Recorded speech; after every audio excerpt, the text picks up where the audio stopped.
गीता के first chapter में अर्जुन कृष्ण को युद्ध करने का क्या नुकसान है,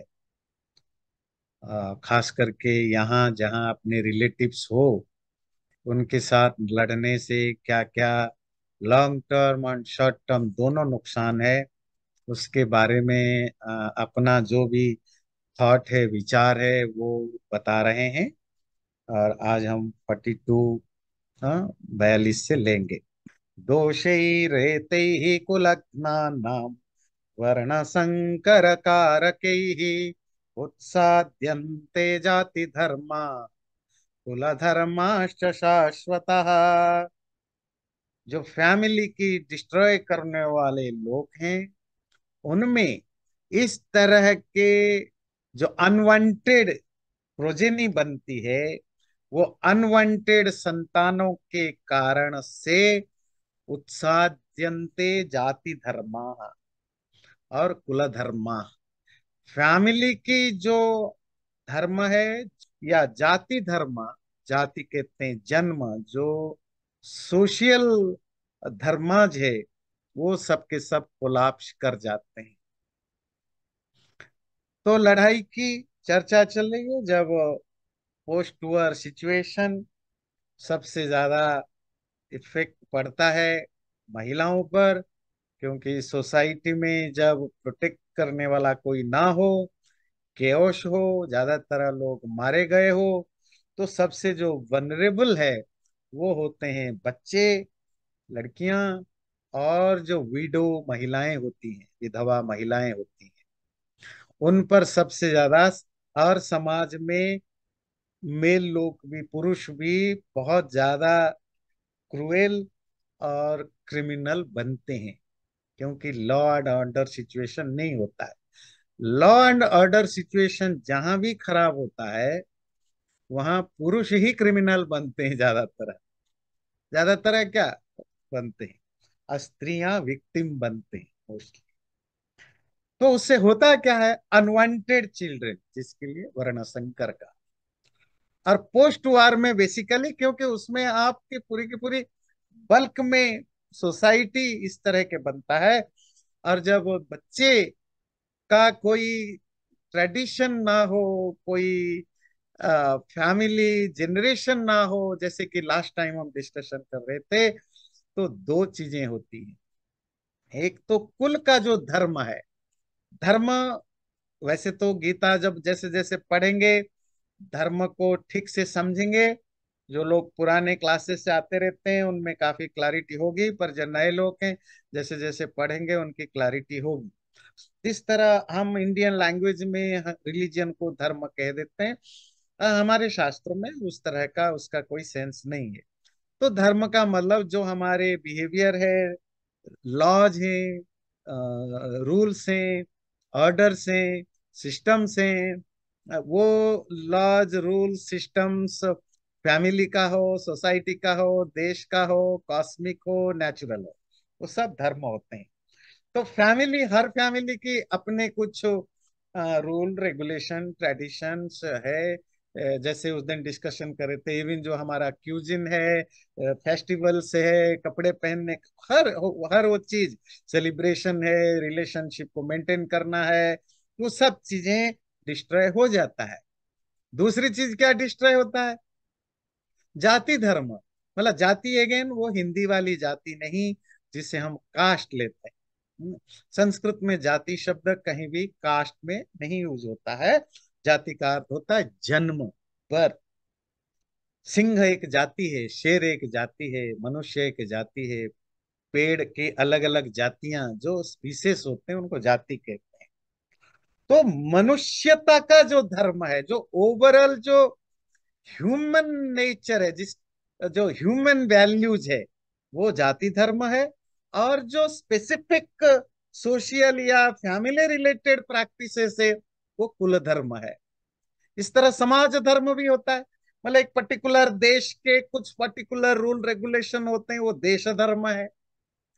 पर जाति एक एक ब्रोडर सेंस में ह्यूमन बींग की जो है, उसमें क्या क्या आ जाता है, जिसको आप कह सकते हैं जो सोशल नॉर्म्स होते हैं। पतंजलि जिसको यम नियम कहते हैं, मनुस्मृति जिसको धृति, क्षमा, दम, अस्तेय, शौच, इंद्रिय निग्रह आदि कहते हैं, वो सब सोशियल ऑब्लिगेटरी चीजें होती, अर्थात सिंपल भाषा में कहें इन नॉट शेल, जो यूनिवर्सल वैल्यूज है, सच बोलना, माफ करना, इंद्रिय कंट्रोल करना, माइंड को कंट्रोल करना, पढ़ाई लिखाई करना, विद्या, धी, अपने इंटेलेक्ट को डेवलप करना, ये भी, चोरी ना करना, गुस्सा ना करना, आदि आदि, बहुत सारे जो अलग अलग शास्त्रों में अलग अलग उसके नंबर्स और वो चीजें दे रखे हैं।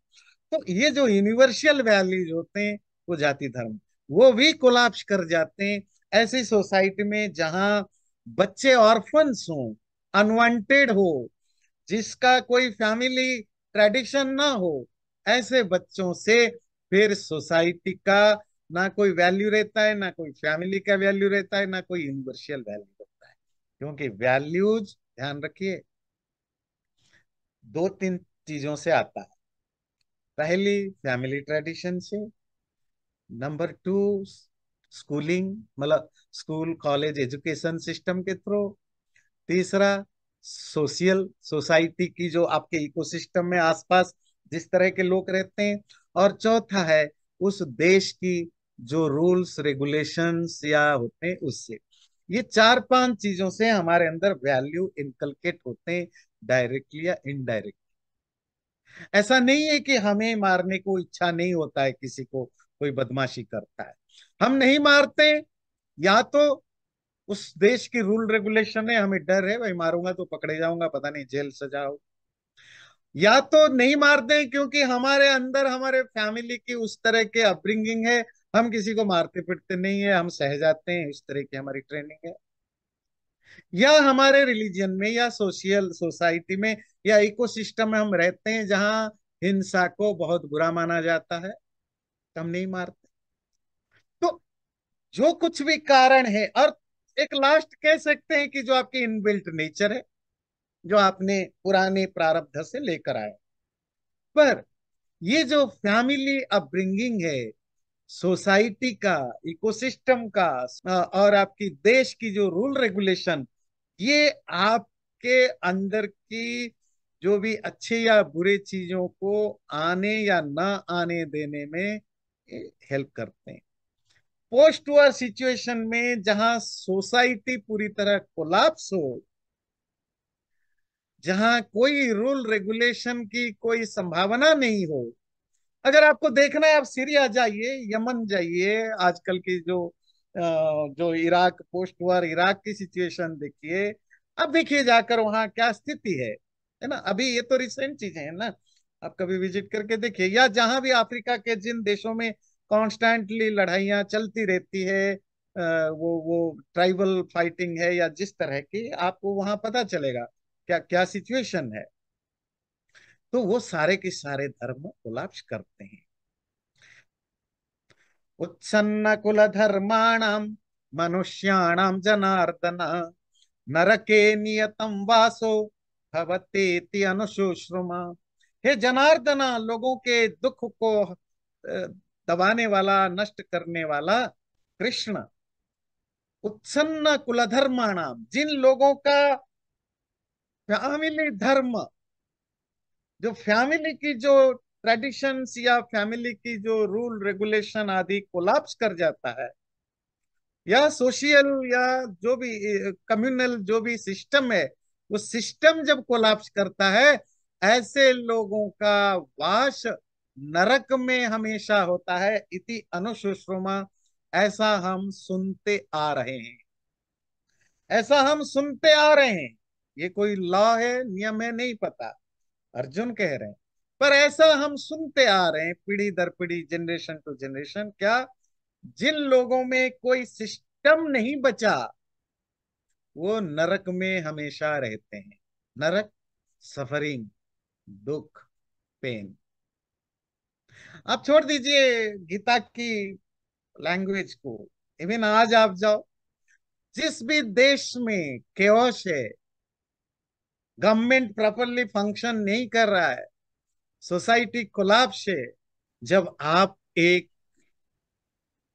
वेल एजुकेटेड सिटीजन नहीं है, या well mannered well versed citizen नहीं है, और आप अकेले नहीं, पूरी के पूरे सोसाइटी में मोस्ट ऑफ लोगों के पास ना ना वो रूल फॉलो करते हैं, ना रूल फॉलो करने वाला कोई है, ऐसे देश में दुख, सफरिंग, क्राइम के अलावा और हो ही क्या सकता है।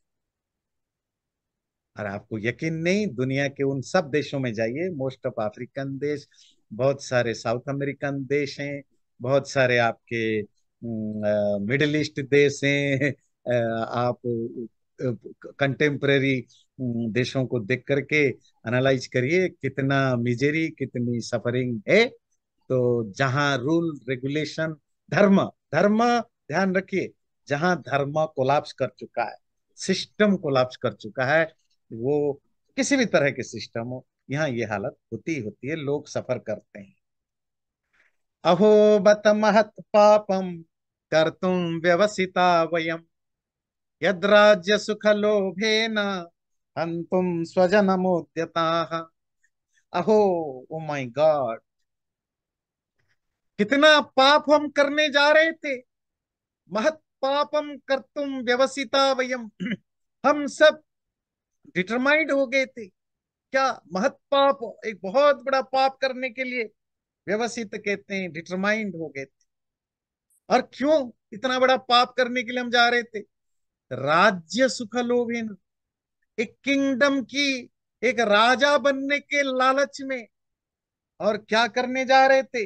हंतुम स्वजनम उद्यता, अपने ही लोगों को मारने जा रहे थे। तो अर्जुन कृष्ण को मानो अपनी डिसीजन ही सुना देते हैं इनडायरेक्टली।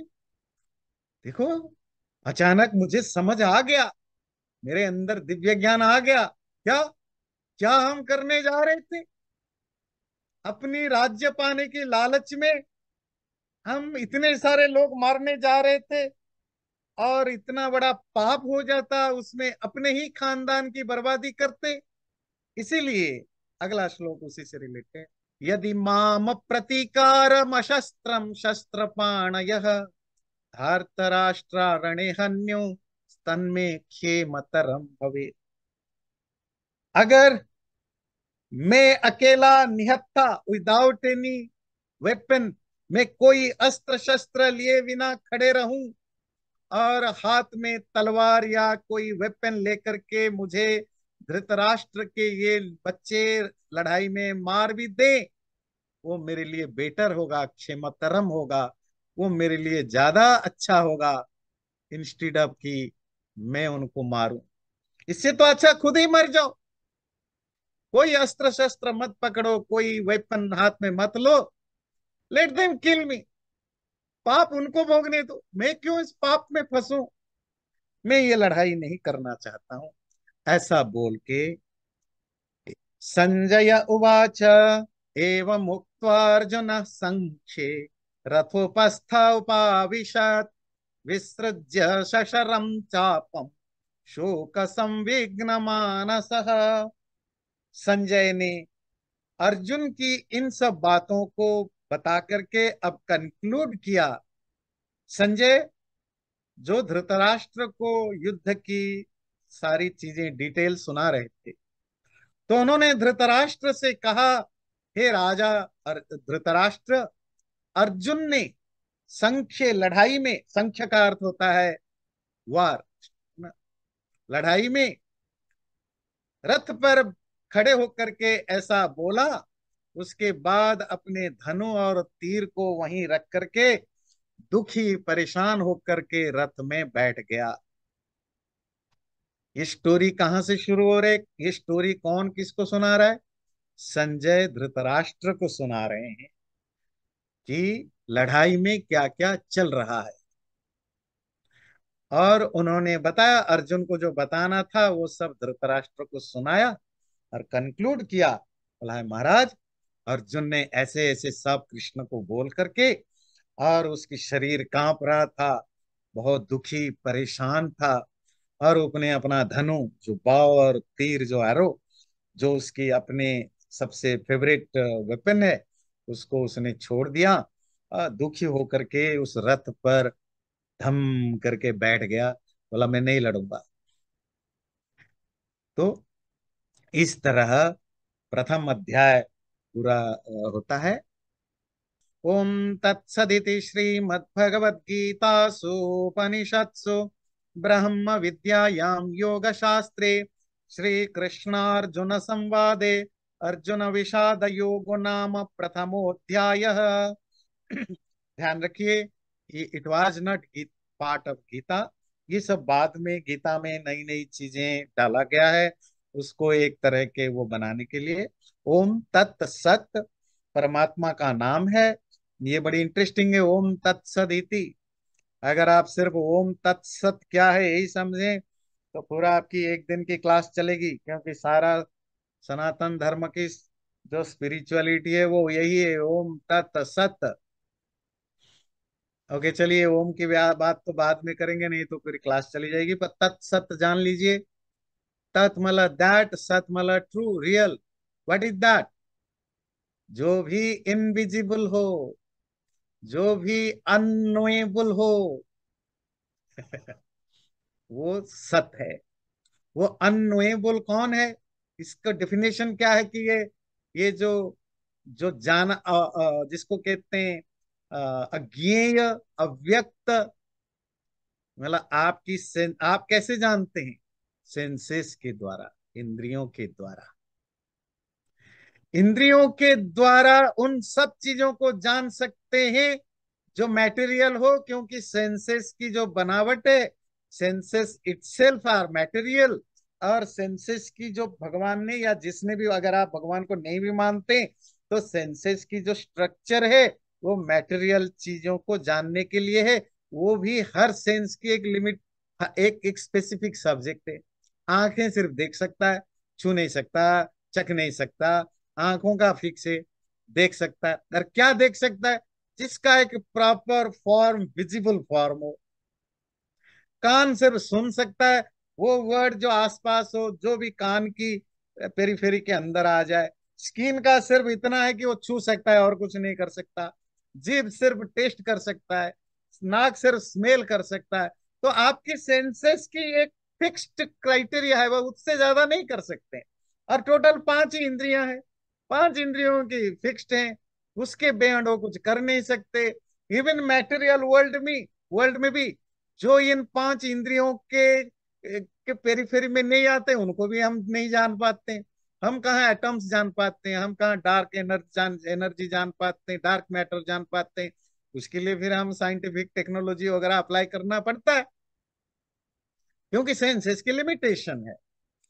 तो जिन चीजों को आप इंद्रियों के द्वारा कभी नहीं जान सकते, और जो साइंस के द्वारा डेवलप हुए टेक्नोलॉजी है, वो भी आपकी सेंसेस की एक्सटेंशन के लिए है। कि आंख जो देख सके उसको, आंख आपकी 1 माइल तक देख सकता है, तो आपके लिए 50 इंस्ट्रूमेंट बना गया कि आप 10,000 माइल दूर पर बैठ के, घर में बैठ के टेलीविजन से देख सकते हैं। आपकी कान में आप 500 मीटर तक सुन सकते हैं। आपके लिए दुनिया भर की चीजें बना दी गई कि आप घर में, आप 20,000 माइल दूर से भी आप अपनी मम्मी से, पापा से, बच्चों से, फैमिली से बात कर। तो these are all extension of the ability of the senses. इंद्रियों की शक्ति को एक्सटेंड करने के लिए जो कुछ किया गया, पर है तो वो सेंसुअल नॉलेज है। और सेंसेस की जो लिमिटेशन है, वो मैटेरियल चीजों को जान सकते हैं। जो चीज मैटेरियल नहीं है, दैट्स वो कभी भी इंद्रियों के द्वारा जाना नहीं जा सकता। तुम कितने कोशिश कर दो, तुम्हें सेंसेस या जो साइंटिफिक टेक्नोलॉजी के द्वारा तुम इसको जान नहीं सकते हो। उसको जब भी तुम्हें जानना होगा, तुम्हें और एक साइंस आप पढ़ना पड़ेगा, जिसको स्पिरिचुअल कहते हैं। उसकी प्रोसेस अलग है, कैसे जानेंगे? तो वो तत्व होता है, वो होता है वो, जिसका कोई नाम नहीं। नाम नहीं, कि जिसको जानोगे तो उसको एक नाम दोगे। जो जाना नहीं जा सकता उसका नाम नहीं हो सकता। जिसका नाम नहीं हो सकता उसका प्रोनाउन सर्वनाम होता है, तत्। वो जो तत् है, आत्म तत्व, चेतन, वो सत है। और यहाँ आत्म तत्व भी परमात्मा के लिए यूज हुआ है। वो परमात्मा जो सत्य है, रियल है। और उसका नाम क्या है? वो जो तत्व जो रियल है, उसका नाम क्या है? ओम।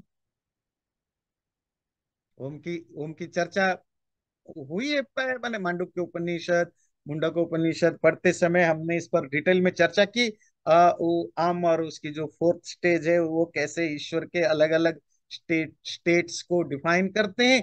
और उसका नाम है ओम। तो आप समझ में आई? ओम तत्सत। वो जो अनोएबल है, जिसको जानना मुश्किल है, वही नित्य है, उसी का नाम ओम है, परमात्मा। ये क्या है? ये हमारे यहाँ एक एक ट्रेडिशन रहा है। हमारे यहाँ क्या, दुनिया में सब जगह रहा है। वही इस्लाम में देखिए बिस्मिल्लाह के साथ ही काम शुरू करते हैं। क्रिश्चियनिटी में देखिए गॉड के साथ ही शुरू करते हैं।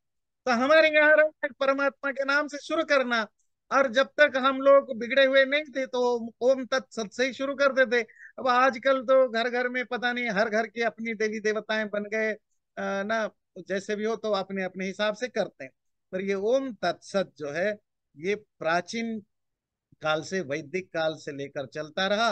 और फिर जैसे कि हमारे यहाँ हिंदुओं में थोड़ी बीमारी है कि जो शास्त्रों में लिखा है, ऋषि मुनियों में लिखा है, जब तक हम अपने आप कुछ उसमें ऐड ना कर दे, उसमें छेड़खानी ना कर दे, उसको मैनिपुलेट ना कर दे, तो लगता है कि भाई हमारी पैदा होना बेकार है। तो कुछ ना कुछ तो हम छेड़खानी करते रहते हैं। तो कुछ लोगों ने फिर ओम तत्सत चलता था, बोले और कुछ चेंज नहीं कर सकते, तो हरि जोड़ दिया। भाई ये हरि कहाँ से खरीद लाया? जी भाई, बस हमारी मर्जी भाई, ओम तत्सत थोड़ा समझ नहीं है। वो जैसे होता है ना, आपकी शादी ब्याह में आप वो डेकोरेशन वगैरह करते हो, दूसरा आता है, देखो ऐसा ना करके ऐसा करते बेटर नहीं होता, ऐसा करके, मतलब हर एक को शिकायत है हर चीज से। पर ये बुद्धू नहीं समझते। आप मन मर्जी चेंज करते रहते तो शास्त्रों के साथ खिलवाड़ करते। तो आजकल अब जिन्होंने ओम तत्सत छोड़ दिया, राम राम राधे राधे, पता नहीं कहाँ कहाँ फंस गए। जो नहीं चेंज कर पाए तो उन्होंने ओम के साथ फिर हरि भी जोड़ दिया। भाई हरि जोड़ दिया तो फिर हरा क्यों नहीं जोड़ा? शिव ओम क्यों नहीं बोलोगे? गणेश ओम क्यों नहीं बोलोगे? तो ये जो कम्युनल एंगल हम देते गए, तो हमारे धर्मों में प्रॉब्लम शुरू हुआ।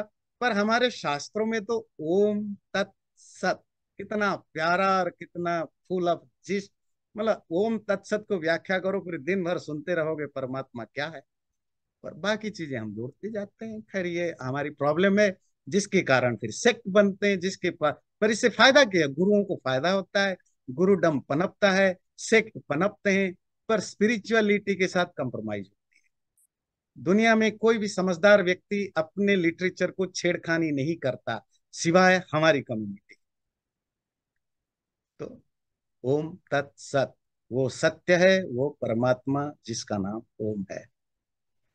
श्रीमद् भगवत गीताशु, ध्यान रखिए ये लेटर एडेड है।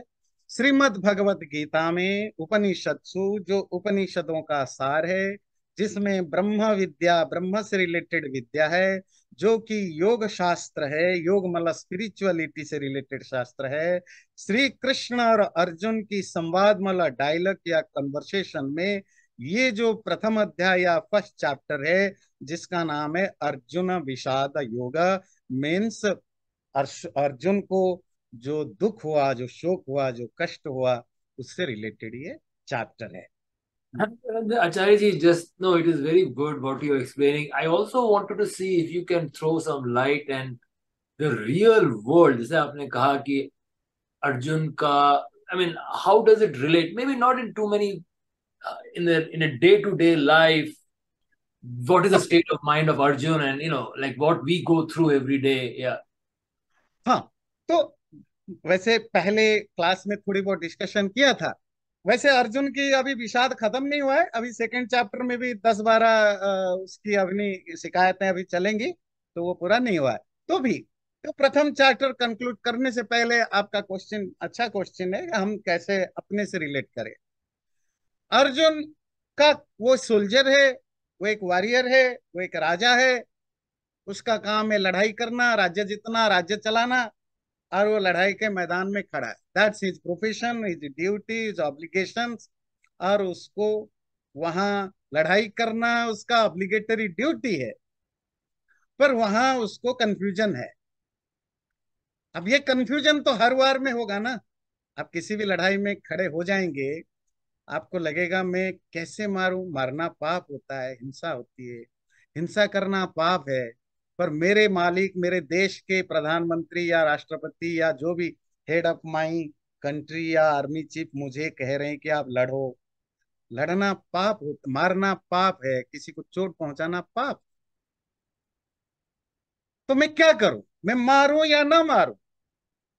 आपकी बॉस आपको कहता है देखो आप यहाँ काम करते हो, कंपनी की भलाई के लिए ये वाली कंप्रोमाइज आप कर लो। आपके पास दो ऑप्शन है। मैं ऑनेस्टी के साथ काम करना चाहता हूं, मेरे बॉस डिमांड करता है कि मैं कुछ कंप्रोमाइज करूं, मैं कंप्रोमाइज नहीं करता हूं, मेरा जॉब खतरे में पड़ेगा, मेरे बच्चे हैं, मेरा परिवार है, मुझे पैसे की जरूरत है, मिड लाइफ में हूँ, 40 का हूँ, 50 का हूँ, कहाँ जाऊं।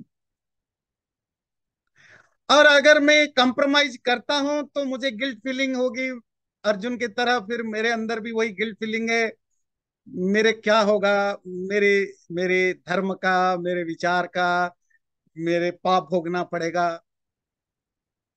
आपकी माँ और बाप में लड़ाई होती है, दोनों कहते हैं एक में से किसी को चूज करो।